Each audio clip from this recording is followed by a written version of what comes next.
What's up guys, this is MA Fish Guy. Today's video is going to be on breeding the discus. These guys can be a little bit difficult, but once you get them to form a pair, it's pretty much like a walk through the park. All it is setting it up for the right conditions. That's real important. You want the temperature of your water to be around 80 to 82, but with discus, pick one or the other and stick with it. You don't want to fluctuate it. Also with the pH, you want it to be around 5.0 to 6.0, but like I said, pick one and kind of go with it. My water I keep around like 5.6. That way it's right in the middle. It's easy to keep that way. And when my water changes, I don't have to do a whole lot, but just add a little pH down to my water. So with these guys, after you've introduced them into the tank, you want to get juveniles, usually around like a 50-cent piece is what works best for me. I get about 6 of them. After that, they pair off naturally, or usually they do. They don't always, but as long as you keep them well fed on live food and frozen food, usually you don't have a problem at all. But that comes to the tricky part. When it comes to feeding them, you want to do a bloodworm cone or something else that will keep all the food in one area.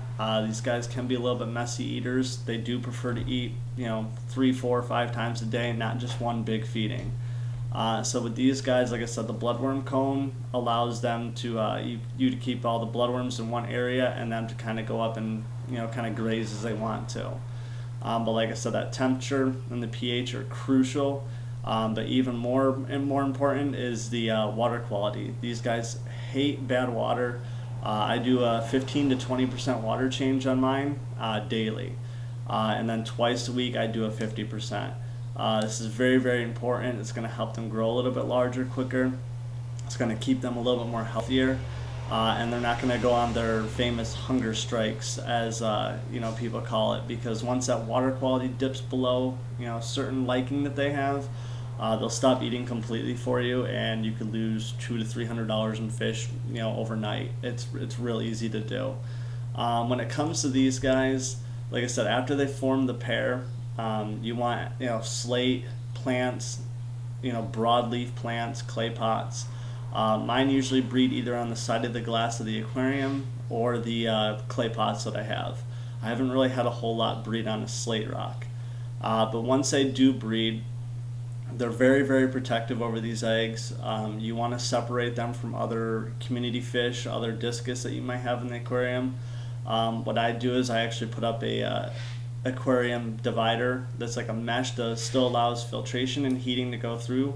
I'll put a link down below to one for sale, and this works best because the parents will actually form a stronger bond when they know they have to protect against other fish, and this way they can see the other fish but not have the threat of actually having to protect them, because the pair will be weakened and you will notice a little bit of a weaker state with both of them. That can make them more vulnerable to an attack or anyone eating their babies. And if the parents get frustrated, I've seen this before, and they can't protect them, they either turn on each other and attack each other, which can cause a lot of damage, or they just eat the babies, which definitely isn't good. When they lay the eggs hatch usually within 72 hours. I've seen some at 48 hours, but if you keep your water around the 80 degrees, they're going to hatch pretty rapidly. Like I said, usually within the 48 to 72 hours. After this, what they do is they eat the mucus or secretion off the adult parents. What this does is it provides them with all the beneficial nutrients, basically like kind of like a shot of things to resist and everything like that. But usually after a couple of days, I take the babies out because you don't want them feeding too much on this, because the parents can harbor any kind of parasites, diseases that can be deadly to the babies. This way you don't have to worry about that, and after usually about 3 to 4 days, they're eating brine shrimp anyways for you. So yeah, like I said, the adult fish can harbor these. They can look fine to the eye. But as soon as those babies get a hold of that or anything like that, they will die from it. After that, you pretty much separate the babies. I do usually like every other day water changes of 50%. I do the live brine shrimp. That works best to get the best growing capacity out of these guys. And after that, it's selling them. These guys sell real easily. Local pet stores, big chain pet stores, You put an ad on Craigslist, anybody will buy these, especially at the right price. Usually wait till mine are about $half size, and you can sell them for 10 to 15 bucks a piece. And when you're getting anywhere from 50 to 100 babies per hatching that are successfully living, then you got yourself quite a nice profit. So if you have any questions, post it in the comments below. Subscribe to me, write me emails, go to my website, mafishguy.blogspot.com, and I'll put a link down to the feeding cone and the divider for the aquarium.